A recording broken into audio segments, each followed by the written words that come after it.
up, brother? How's it going? It's going all right, man.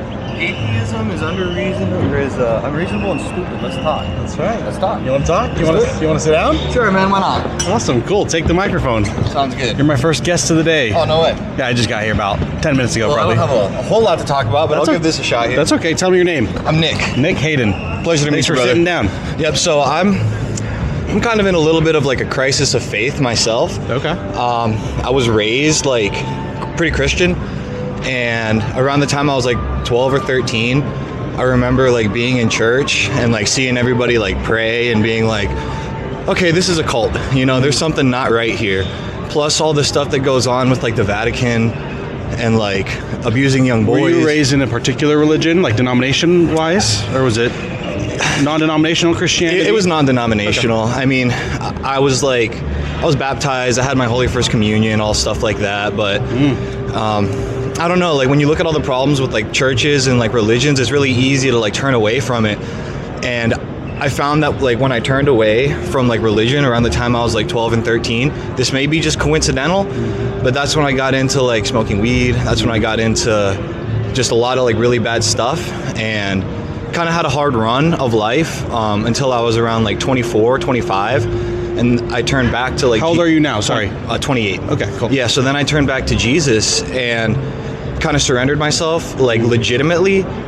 And like I felt it, you know, like I felt something real. And, you know, now I'm back to Jesus. Cool. So awesome. That's kind of my take on it. Nice. So you're not an atheist? No. Oh, okay, cool. Yeah, I was. Nice. Yeah, I was Christian, and then I was atheist, and now I came back to Jesus. And I just kind of wanted to share with you, somebody who, you know, is obviously a man of faith. I don't quite know what you believe, but I wanted to share my journey with atheism. Yeah, no, thank you very much. So are you part now of a particular denomination? No. Okay. Like I said, I'm still kind of going through a crisis of faith. Like I know that like I'm a follower of Christ, but I don't really know what that means and like what to do from there. Sure.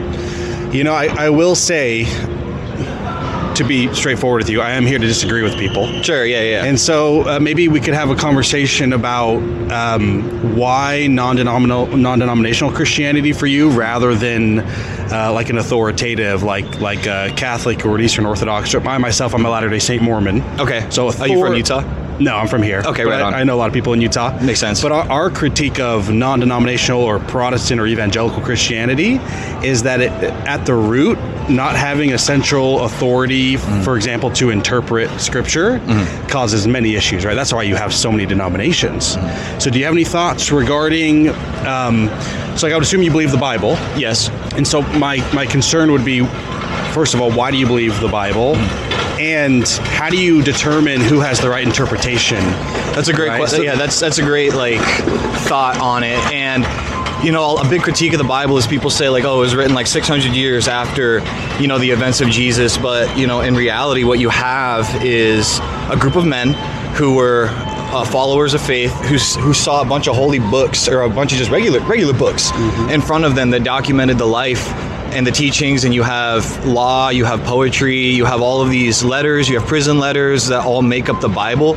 And these group of men, just regular dudes, decided like, okay, these are the books that we're going to put together in one big book that we call the Bible, and this is going to be like the story of, you know, our faith.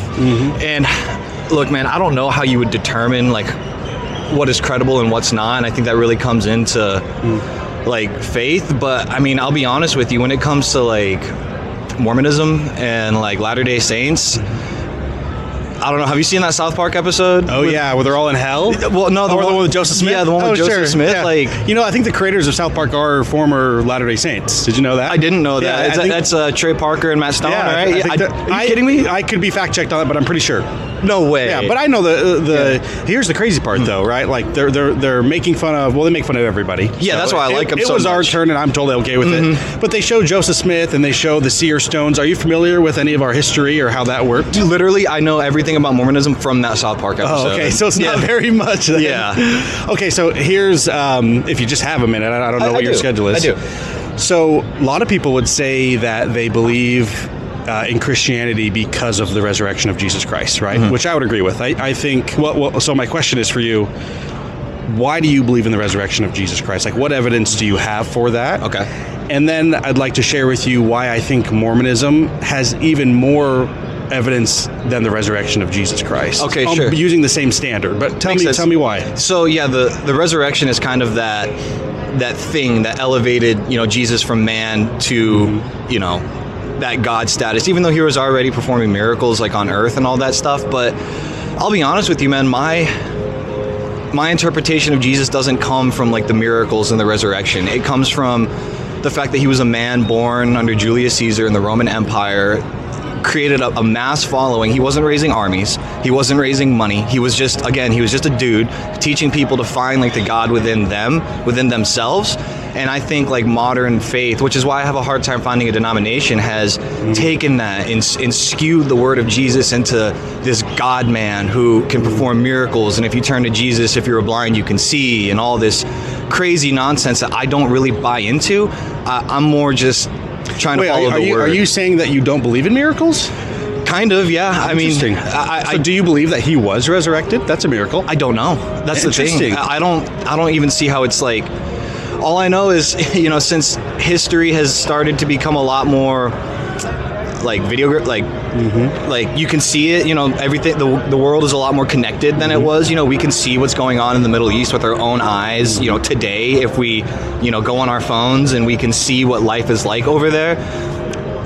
Miracles don't really happen like that anymore. Nobody's getting raised from the dead. Nobody is taking, fish and bread and, able to feed however many people with one piece or whatever. That stuff, I don't know if I really buy all that. I think it's metaphorical, and I think a lot of it is lost in translation. Wow. Especially considering the original languages were like Hebrew and Arabic. I think when you translate from those languages into English, a lot of the metaphors that were originally meant to be get totally lost, and it's taken literal. I think there's a lot of truth to that. My one concern, because I'm here to disagree with people with what you're saying, is then what do you do with the doctrines of traditional Christianity about like repentance and hell and being saved by grace? Like, do you believe in heaven and hell? And do you believe that, sin is real? Do you have to repent? Because if you remove the resurrection of Jesus Christ, I think most, if not virtually all, Christians would say you're a heretic. Like, I agree. Right? Right. And I'm not faulting you necessarily for that, but that's what they would say. So do you adhere to the theological principles taught in the Bible, or is it all moral for you? Or help me understand it's generally moral. Like when you look at the holy books, all of them, not just the Bible, Quran, Torah, even crazy stuff like the Dead Sea Scrolls, you start to see a picture like of history, and there is like fact. You'll be reading the Bible and it'll be all this like poetry and theological it's pretty stuff. Amazing. Yeah, but you'll also see like, oh, today like this many gold pots were brought into Jerusalem. This day, this many like bushels of hay were brought in. Like you see this actual like documented history. So if you look at the holy books as like a binocular or like a scope into the past, and not like every word is something to hang on, it kind of takes a new form. And I did open this conversation by saying I'm kind of having like a crisis of faith. I'm not too sure what to do with the way that, I'm feeling about this. Yeah, okay. So, yeah, you're probably more different than most people I talk to, if not all of them. Would you say that the Bible, do you take a stance that the Bible is infallible or without error? Absolutely not. Okay. Yeah, so totally. I mean, again, the books that were chosen by just regular dudes. They were probably elevated in society at that time, but at the end of the day, they're just regular dudes. And the actual writing was also just written by regular dudes. Do you think that? I have experience with autism. Me too. That's what we're talking about right now. You want to talk to me after we're done? Oh yeah, sure. Yep. Okay. Cool. You're good, brother. Thanks. So my question for you, by the way, that happens quite a bit. People think they're being funny. I understand. Yeah. Okay, so if you're not really concerned, or maybe that's not the right way to say it, but what I hear you saying is like, maybe you are agnostic in regards to like knowing if the resurrection happened. Like, would you say it's a possibility? Sure. Okay, it's a possibility. So my question for you would be, if like you're not super concerned, like it sounds like you're following the Bible as a moral code. That's correct. So what about like Islam or Judaism? Like, would you see those as just as valid as of moral codes, or would you say, like, how? I'm asking you that's a good how question. do you adjudicate? Because the Christians would say that you're basically just being a good person, right? Sure. You don't have to be a Christian to do what you're doing. Right. Right. So tell me about that. Well, Islam, the Quran, if you really take it apart, it's an instruction manual for jihad, is what it is. And if you take the Torah as well for Judaism, like both of those religions preach very heavily that if you're not one of us, you are doomed. Literally, Does Christianity not teach that though? Well, they say it doesn't. They do, but I do like how they say it doesn't matter what you've done in your past. It doesn't matter how long it takes you. As long as you accept Jesus, you can be saved. And I don't know, here's the thing. I think you have a fair take. It's obvious that you're still figuring things out. Right. My invitation for you is consider looking into, like I said, Catholicism, Eastern Orthodox, or even Mormonism, and we can talk about some of the issues. Each of those have issues with their history. Same with Protestantism and non-denominational. The Protestant Reformation had many issues and implications that came out of the theological arguments that were being had in the 16th century.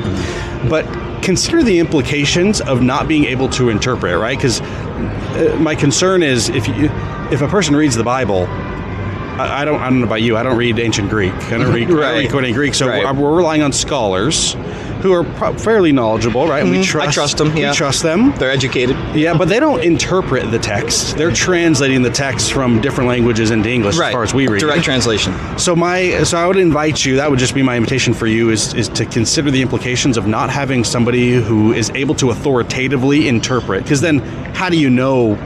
How do you determine who's right about what the Bible's saying, right?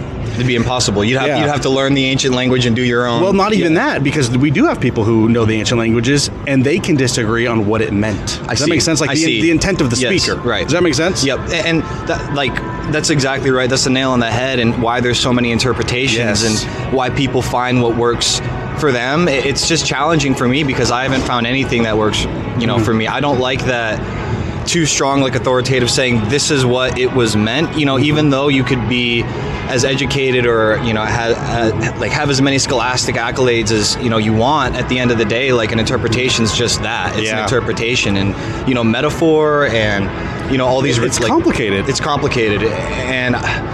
So can I give you, I don't want to take the rest of your day. You're good. Can I give you, then I wasn't planning on doing this because I'm actually here to talk about atheism versus theism. Yeah, sorry. That's okay. When a theist sits down, I like to find things we disagree with or to give them maybe a new perspective.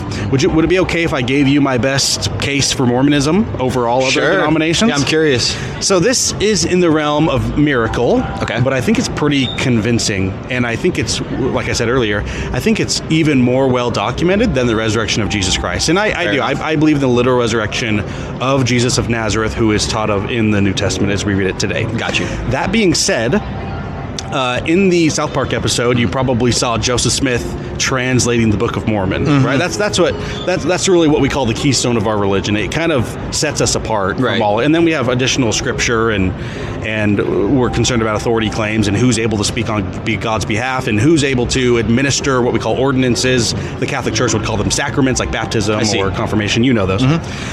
And so here's the miracle.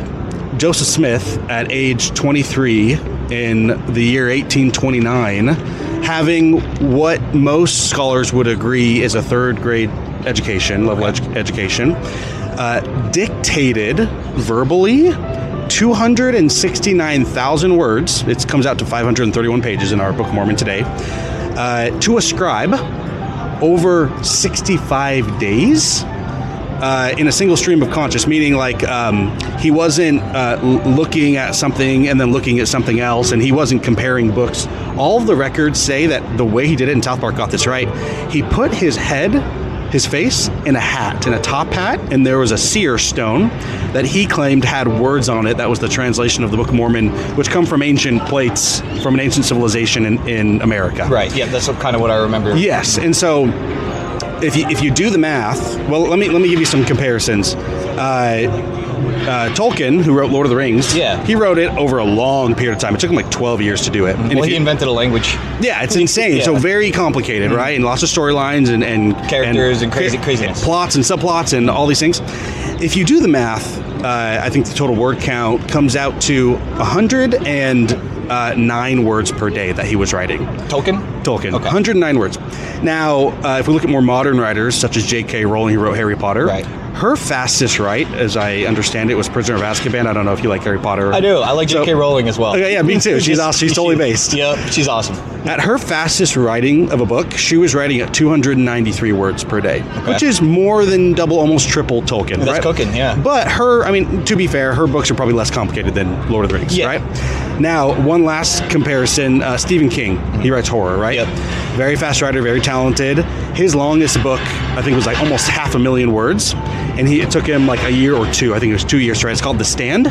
If you do the math, he was writing on average 650 words a day. So that's a lot. Yeah, that's ridiculous. It's incredible.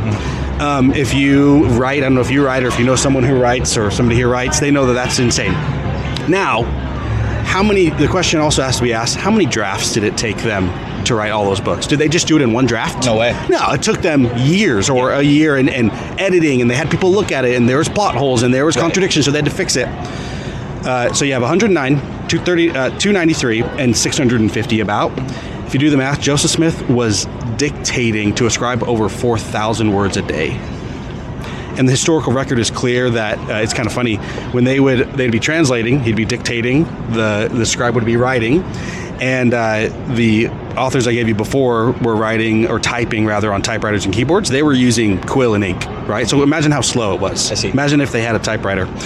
The record says that when he would be translating or dictating, they would go outside for a break or they'd eat dinner. And when he would come back, he wouldn't say, "Hey, would you read me the last line? Would you remind me where we're at? Can I?" He would just keep going. So Yeah, pretty impossible. It's impossible, right? When I give this information to Protestants, typically they say, "Well, it's obvious the devil made him do it," right? I mean, obvious is a strong word, right? but okay. Well, because what they're doing is they're not contending with the argument or the miracle. They're just assuming they're right, so therefore we are wrong. So it can't be from God, right? Because my religion, or speaking for them, our religion is true, and it says Mormonism is false, so therefore it can't be God. Does that make sense? You see that a lot of places. Yes. So Joseph did that 4,000 words a day in one draft over 65 days, and with very minor edits. Like, he did go and make edits for grammar, something really amazing. So the plates, or the text, I should say, essentially God leads them to America, and they establish a civilization, and they have interactions with God, and they have prophets, and they wrote down scripture. Is that like original, like Zion? Is that what that is? Well, Zion in the Bible, Latter-day Saints have a conception of Zion, and basically that's where God's people are. So I think the Jews would consider themselves building Zion. I don't know if Protestants view that way. I don't know about the Catholic Church. We would say Zion can be in multiple places at once. It's wherever God's people are, essentially. So it's just a concept. If everything that you just told me, if you just ignore the miracle part, everything you just explained, and you take a look at the actual words that he was translating, why does that word convince you? Why does that entangle you? Because that's my whole thing, is like when I look at a story, I try to just take out the miracle part, completely, because it's like, who knows what actually happened? I wasn't there, you weren't there. Totally. Like, who knows what happened, so like, let's just take out the possibly impossible thing, and like, let's focus on what we do know, which is what are the words that he wrote down. Well, so here, let me give you two things on that. Let me show you this little thing here. This is a chapter in the Book of Mormon called Alma 36, chapter 36. 100 years after Joseph Smith died, linguistics are reading the Book of Mormon. It was a Latter-day Saint one who understood Hebrew. And since Joseph Smith had died, non-Latter-day Saint Hebrew scholars came to realize that there was an ancient form of writing called chiasm, or chiasmic writing. Never heard of it. Basically what it is in Hebrew, there's no punctuation. So and there's no paragraphs, right? So when an author wants to make a point or to tell a story, what they'll do, you can see here, is they write the story out in one way, and then they poetically write it backwards. It's interesting. This is the most profound one in the Book of Mormon, but the idea is that Joseph Smith didn't know Hebrew. General scholars in his day didn't know about this, yet we're finding this in the Book of Mormon, and it's all over the place. And this is just two examples. So the question to the critics is, how is this in the Book of Mormon? Right. Here's some other evidences. That's pretty strong. It's very strong. When Joseph Smith said he found the Book of Mormon, he said he found it in a cement box. Critics were like, well, we know you're lying, because there was no cement in ancient America before Columbus. Joseph said, I don't know. He said, I don't know how to explain it. This is what it is. years after Joseph died, probably 150 years after Joseph died, what did we find in America? Cement from ancient civilizations. I didn't know that either, actually. They call them anachronisms. Anachronism is basically something that's out of place in a historical document or historical artifact, and so they call these anachronisms. And they say, well, we know Joseph was lying because he's putting all these things in the Book of Mormon that don't belong in ancient America, which is where the book takes place, right? But year after year after year and decade after decade, we start to uncover. And so I think they say that there was about 250 claims made against Joseph, and all but 50 have been solved or discovered. So it's like, how did Joseph know about these anachronisms or these elements of ancient America before anybody else? Mm-hmm. So you actually have the text, you have the alleged anachronisms that are solved now, and the other. Let me scroll down here. Sure. And actually, I can just read it to you. It's really quick. All right. This is a longer script that I wrote for another video that I'm making. But the other, and you might be interested in this, as from what you've told me. I would. I've done quite a bit of research on the main world religions, but Mormonism is one of them that I have not. Listen to these facts, and I can send you links to verify this for yourself. Let me just see here. Latter-day Saints have significantly longer and demonstrably better overall health than the general population. You know that we don't drink, we don't smoke, we don't. I'm jealous. Yeah, we try to keep it clean, so that helps. I'm trying as well, but it ain't not too successfully, brother. So Mormons are basically on top for that. Yep. Above all other Christian denominations, right? Christianity, I will say, I'm not knocking Christianity because right, we believe in Jesus Christ. Right. But I think, well, let me just keep reading here. Sure thing. Latter-day Saints have much higher levels of social connection in and outside the church. Regarding volunteering, Latter-day Saints volunteer on average 7 times higher than the national average. So we're helping our people more. I've seen it. We're more financially stable, even though we give 10% of our money to the church. Let's see here. We're less likely to divorce than all other groups. We're better educated. We know the Bible better on average. Pew Research just did a research project or a survey on which denominations know the Bible the best, and the Mormons came out on top. I don't disagree. I can see it. That's interesting because the other faith groups are Bible alone. Mm-hmm. We have the Bible. We have the Book of Mormon. We have the Doctrine and Covenants. We have the Pearl of Great Price. We have Words of Modern Day Prophets. We have all these resources, yet we still know the Bible better. I like it. Than those who don't have anything else besides the Bible. Let's see what else in here. I mean, just on almost every metric, I can send this to you and you can read it, but on almost every metric, Latter-day Saints are doing better. So if you're looking for a moral life, you might consider Latter-day Saintism. Interesting. Our official name is the Church of Jesus Christ of Latter-day Saints. I don't know if you know that. I did. They call us Mormons. That came from critics in the early days who wanted to set us apart from... Is Mormon like a slur? Well, kind of. Really? Yeah, I mean, here's the thing. We owned it for a long time. They started calling Joseph Smith in his day. He basically had an encounter with God at age 14, and then he got the Book of Mormon at age 23 and translated it. He started the church. The church officially was organized in 1830, so that would have made him 25. And he was killed in 1844.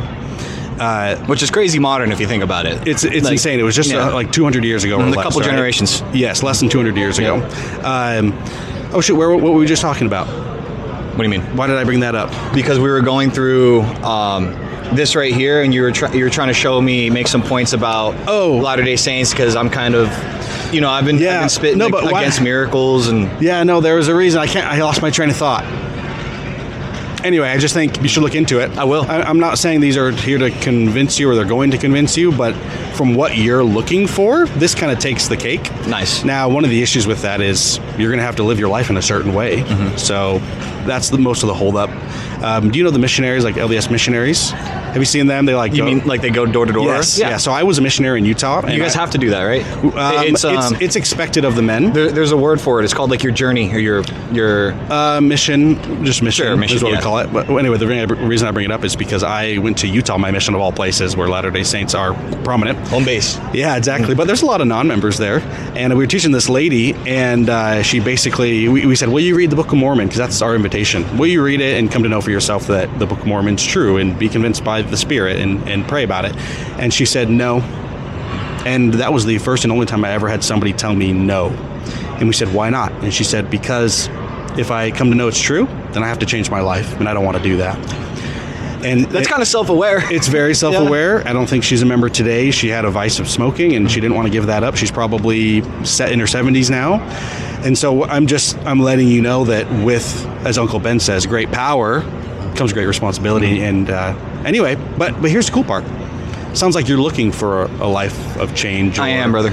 So you might consider that. That's my best argument, I think, of all those things. I could send you, when I make this video and post it, maybe I can send it to you. Sure, yeah, we should, let me get your, like, contact. Yeah, here, can I give you a QR code to my YouTube channel? And on the YouTube channel, it has my email. Awesome. So you can email me if you want. QR thingy up here. Yeah, all right. scan that. Oops. All right, Anyway, I appreciate you. You're super nice. Thanks for listening. Yep, of course, man. I appreciate you as well. I think you got a lot of interesting takes, and you gave me a lot to think about in terms of, Latter-day Saints, which, how I said before, like, I really have researched religion a lot, and I don't know what I believe right now, and I'm looking for a lifestyle change, and I am a follower of Jesus. Well, I think you are much more reasonable than most people I talk to, and Thank you. I commend you for that. I appreciate that. You're Well, I awesome. appreciate your time. Remind me your name one more time. Nick. Okay. And Hayden. Hayden? Yep. All right, well, I got your YouTube. I will subscribe right now. Let's talk dude. conversations. Hey, Yeah, again, that's right. Yeah, thank it was you a very pleasure, much. brother. You take Thank care. you. Have a good day. Maybe I'll see you again. Perhaps. You going to post this? Oh, yeah. Is that okay? Of course, man. Yeah, that's I look cool. forward to watching All it. right. Thank you, Nick. See ya.